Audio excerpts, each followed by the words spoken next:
नमस्कार साथियों, मई 2025 आपके और हमारे साथ पूरी दुनिया की नजर था दो परमाणु सशस्त्र पड़ोसियों देश भारत और पाकिस्तान के ऊपर। जो ब्रूटल संघर्ष हो रहा था उसका केंद्र बिंदु ही था ऑपरेशन सिंदूर, जो 1971 के जंग के बाद से भारत का सबसे बड़ा सीमा पर सैन्य अभियान था। ये ऑपरेशन कश्मीर में हुए एक दुखद आतंकवादी हमले के जवाब में किया गया था। आज इस वीडियो में देखेंगे ये संघर्ष कैसे शुरू हुआ, ऑपरेशन सिंदूर कैसे चलाया गया और इसके परिणाम क्या हुआ।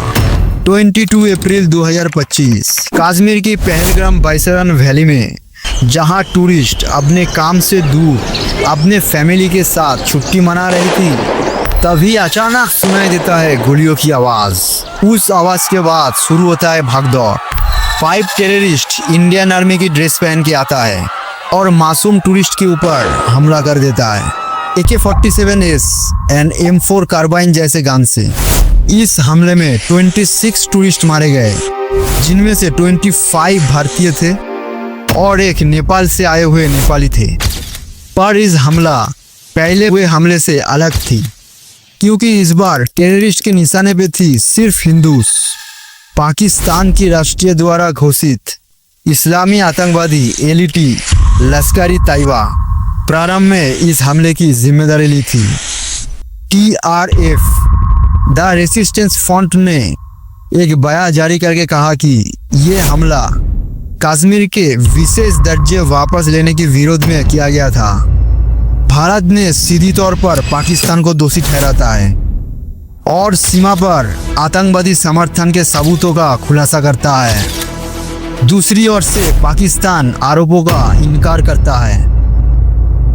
इस घटना ने दोनों देशों के बीच पुराने तनाव को फिर से उजागर कर दिया और जब निर्दोष टूरिस्ट को मारे जाने पे बदले की आग में जल रही थी पूरी भारतवासी, तभी 7 मई 2025 रात 1:44 पर भारत ने शुरू किया ऑपरेशन सिंदूर।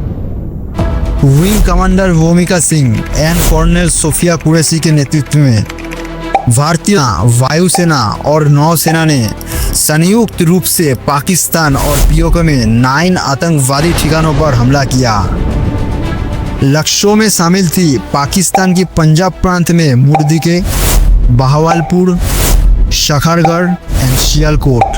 POK में मुजफ्फराबाद, कोटली, गुलपुर, भिम्बर और बाक में। इस ऑपरेशन का उद्देश्य आतंकवादी प्रशिक्षण, हथियार भंडारण और आतंकवाद में भर्ती ठिकानों को नष्ट करना था। भारत के दावे के अनुसार इस ऑपरेशन में 100 से अधिक आतंकवादी मारे गए थे, जिनमें यूसुफ अजहर और अब्दुल मालिक रौफ जैसे मोस्ट वांटेड आतंकवादी भी शामिल थे। ऑपोजिट में पाकिस्तान ने इस ऑपरेशन का कड़ा विरोध किया। बाद में पाकिस्तान भारत की सीमा क्षेत्र में पुंछ, कुपवारा, बारामूला, उरी और अखनूर में मोर्टार और तोपखाने से गोलाबारी की, जिसमें LOC में 15 भारतीयों की डेथ हुआ और 40 से अधिक घायल हो गए। उसके बाद विभिन्न भारतीय हवाई ठिकानों पर ड्रोन और मिसाइल हमला किया, लेकिन S-400 वायु रक्षा प्रणाली और अन्य रक्षा प्रणाली के कारण इस हमले को विफल कर दिया गया। इस S-400 मिसाइल प्रणाली सुदर्शन चक्र जैसे अत्याधुनिक वायु रक्षा प्रणाली का पहली बार मई 2025 में पाकिस्तानी ड्रोन और मिसाइल हमलों का मुकाबला करने के लिए इस्तेमाल किया गया था। रूस से इंपोर्ट किया गया ये प्रणाली भारतीय हवाई क्षेत्र में प्रवेश करने का प्रयास करने वाले 50 से अधिक पाकिस्तानी ड्रोन और मिसाइलों का नष्ट कर देता है। ऑपरेशन सिंदूर के समय पाकिस्तान की अर्थव्यवस्था और भी कमजोर हो गए। विदेशी मुद्रा भंडार घटता है और सैन्य खर्चा बढ़ता है। इस स्थिति में पाकिस्तान ने अंतर्राष्ट्रीय मुद्रा कोष IMF से $1.4 बिलियन का ऋण लेता है और चीन ने पाकिस्तान को $2 बिलियन का ऋण नवनीकृत किया, जिससे पाकिस्तान की अर्थव्यवस्था को स्थिर करने में मदद मिली। टर्की एंड अजरबैजान जैसे देश भी पाकिस्तान के सपोर्ट में आता है और सीमा पर कई दिनों तक तीव्र गोलीबारी जारी रही। भारत में जम्मू, पंजाब, राजस्थान और गुजरात में ब्लैकआउट हुआ।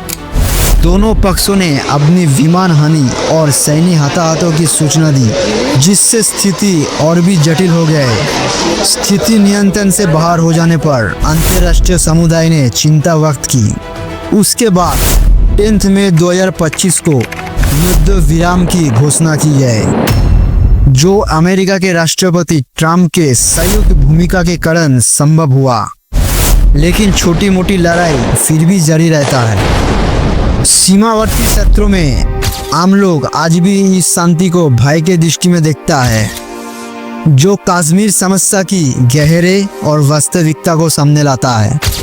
धन्यवाद साथियों, इस वीडियो में हमारे साथ बने रहने के लिए।